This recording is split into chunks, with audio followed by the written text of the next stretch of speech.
వారి గత పరిపాలనలో ఎక్కడా కూడా సెంటు భూమి పంచిన చరిత్ర లేదు.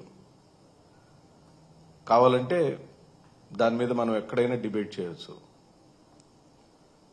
కానీ 2019-24 మధ్య కాలంలో ఆంధ్రప్రదేశ్ ముఖ్యమంత్రిగా ఉన్న శ్రీ వైఎస్ జగన్మోహన్ రెడ్డి గారు 30.6 లక్షల ఇళ్ల పట్టాలను నేరుగా లబ్ధిదారులందరికీ చేర్చారు. 71,811 ఎకరాల భూమిని పేదవాళ్లకు సక్రమంగా పంపిణీ చేయగలిగారు. అది వివిధ రూపాల్లో ఆ భూమిని రాష్ట్ర ప్రభుత్వం సేకరించింది, కొన్నది, రెగ్యులరైజేషన్ చేసింది. దానికైన ఖర్చు 15,364.5 కోట్ల రూపాయల విలువ కలిగిన భూములను పేదవాళ్ల కోసం భూమిని కొనుగోలు చేసిన ప్రభుత్వ చరిత్ర జగన్మోహన్ రెడ్డి గారిది. 25,374 ఎకరాలు కొన్నాం. 25,374 ఎకరాలు 15,364.5 కోట్ల రూపాయలు విలువ చేసే డబ్బులతో రాష్ట్ర ప్రజలకు ఇల్లు ఇవ్వాలనే, ఇంటి పట్టా ఇవ్వాలనే దృఢ సంకల్పంతో చేశాం. కేంద్ర ప్రభుత్వం ఇచ్చిన గణాంకాలలో లేదా వాళ్ళు చెప్పిన సూచనలు కూడా అది గ్రామీణ ప్రాంతం అయితే సెంటున్నర, పట్టణ ప్రాంతం అయితే సెంటు భూమిని అనేది కేంద్ర ప్రభుత్వం కూడా సూచించినటువంటి ఆలోచన. దాన్ని ఎక్కడా డీవేట్ కాకుండా రాష్ట్ర ప్రభుత్వం ఆనాడు జగన్మోహన్ రెడ్డి గారి యొక్క హయాంలో ఎంతో సక్రమంగా జరిగింది. అదే కాకుండా ఏఎంఆర్డీఏ ల్యాండ్ 1,074.18 ఎకరాలు, దాని విలువ 966.76 కోట్లు. టిడ్కో హౌసెస్ కు సంబంధించిన భూములు 2,550.96, దానికైన ఖర్చు 2,295.86 కోట్లు. అలాగే పొజిషన్ సర్టిఫికెట్లు కూడా ఇవ్వగలిగాం మా ప్రభుత్వంలో. ఆనాడు 9,800 మందికి పొజిషన్ సర్టిఫికెట్లు ఇచ్చాం.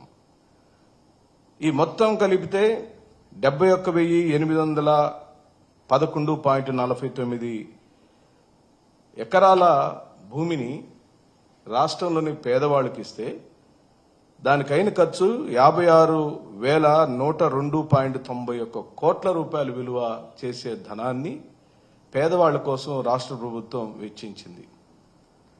ఇది భారతదేశ రాజకీయ చరిత్రనే కాదు, ఈ భూమండలంలో ప్రపంచంలో ఏ రాజకీయ పార్టీలు కూడా ఇంత పెద్ద ఎత్తున భూ పంపిణీ చేసిన కార్యక్రమం లేదు. ఆనాడు వైఎస్ఆర్ గారు ఎస్సీ ఎస్టీలకు 3 లక్షల ఎకరాల భూమిని, సాగు భూమిని ఆ రోజున పంచిపెట్టిన చరిత్ర వారి తండ్రి గారైన రాజశేఖర రెడ్డి గారిది. అయితే ఈ రోజున మళ్లీ తిరిగి ఆ తండ్రి గారి యొక్క చరిత్రను మళ్లీ తిరిగి రాసిన వాడు జగన్మోహన్ రెడ్డి గారు. ఈ రోజున 31 లక్షల మందికి ఇళ్ల పట్టాలు ఇచ్చారు.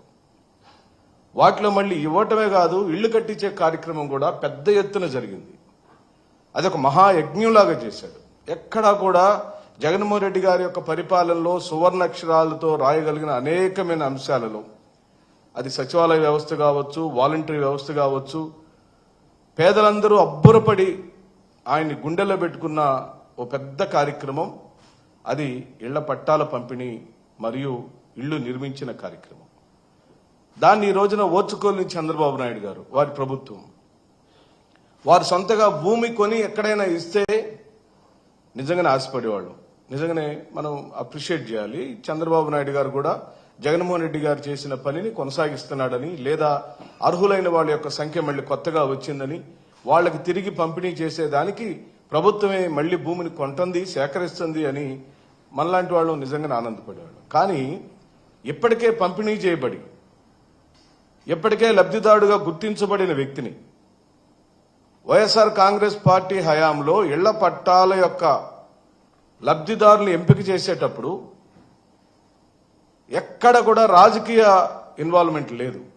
మీరు కావాలంటే మా మా మా పాత కేబినెట్ నిర్ణయాలు కానివ్వండి, జగన్మోహన్ రెడ్డి గారి యొక్క ప్రెస్ మీట్లు కానివ్వండి, హౌసింగ్ మినిస్టర్ గారి యొక్క గణాంకాలు చెప్పినప్పుడు కానీ ఎక్కడా కూడా రాష్ట్ర ప్రభుత్వం రాజకీయ కోణంలో ఇళ్ల పట్టాల పంపిణీ జరగలేదు. పూర్తిగా ఈ రాష్ట్రంలోని నిరుపేదలకు అర్హత కలిగి ఉండి ఒకే ఇంట్లో 2-3 కుటుంబాలు నివసిస్తున్న పేదవాళ్లకు, నిష్ఠ దరిద్రంలో ఉన్న కటిక పేదవాడికి ఆనాటి ప్రభుత్వం దయార్థ హృదయంతో అర్హతను పొందిన ప్రతి వ్యక్తికి ఇంటి పట్టాలను ఇచ్చిన కార్యక్రమం జరిగింది. దానిలో ఇప్పుడు వాళ్ళు కట్టుకోలేకపోయారు కాబట్టి, సకాలంలో ప్రభుత్వం నిర్దేశించిన కాలంలో ఇంటిని నిర్మాణం చేసుకోలేకపోయారు కాబట్టి ఆ ఇంటి పట్టాన్ని తిరిగి క్యాన్సిల్ చేసి మళ్ళీ కొత్త వాళ్ళకి కేటాయిస్తానని చెప్పడం ఎంత దుర్మార్గం. మీకెవరిచ్చారు హక్కు? ప్రభుత్వము తన ధనముతో, ప్రజాధనముతో ప్రజల కోసం నిర్దేశించబడిన ఇళ్ల పట్టాలను మళ్లీ దాన్ని అనర్హత రూపంలో కొట్టివేసి తెలుగుదేశం పార్టీ కార్యకర్తలకు పంచటానికి జరుగుతున్న పన్నాంగంగానే కనపడుతుంది కానీ మరి ఏ ఇతర కార్యక్రమం కాదని డంకాపదంగా చెప్పగలుగుతాం. ఎందుకంటున్నామంటే జగన్మోహన్ రెడ్డి గారు చేసిన లేఅవుట్లలో, జగనన్న కాలనీలలో ఒక నిర్దిష్టమైన ఓ చరిత్రాత్మకమైన ఘట్టాలన్నీ అక్కడ జరిగినాయి. అంటే ఆ కాలనీలోకి వెళ్ళటానికి ఆర్చి అంటే ఎక్కడో ఇచ్చేశారు, పనికిమాలిన భూమి ఇచ్చారు, కట్టుకోవటానికి ఉండటానికి అనువైన భూమి ఇవ్వలేదు అని పెడర్థాలు ఇస్తే ఆ రోజున ప్రతిపక్షం పార్టీగా వాళ్ళు జగన్మోహన్ రెడ్డి గారు దాన్ని ఒక ఛాలెంజ్గా తీసుకుని, జగన్మోహన్ రెడ్డి గారు ఇచ్చే విషయంలో, పెట్టే విషయంలో, పేదవాళ్ళకు చేసే విషయంలో ఏ ఒక్క రోజు కూడా స్వార్థపూరితంగా కానీ రాజకీయ కోణంలో కానీ ఆలోచించలేదు. పంపిణీ వ్యవస్థలో తెలుగుదేశం పార్టీ వాళ్ళు లేరా అని అడుగుతున్నాం. ఇళ్ల పట్టాలు పొందిన వాళ్లలో, ఇళ్లు కట్టుకున్న వాళ్లలో జనసేన పార్టీకి సంబంధించిన కార్యకర్తలు లేరా అని అడుగుతున్నాం. వివిధ కారణాల వల్ల, అనగా ఎన్నికలు సమీపించే నాటికి 11 లక్షల ఇళ్లు కట్టుకున్నారు 31 లక్షల ఇళ్ల పట్టాలలో. సుమారుగా 35 నుంచి 40% మంది ఇప్పటికే ఇళ్లు కట్టుకున్నారు భూములలో. కొంతమంది కట్టుకుంటున్నారు, ఎన్నికలు అయిపోయే నాటికి లెక్క చెప్తున్నాను నేను.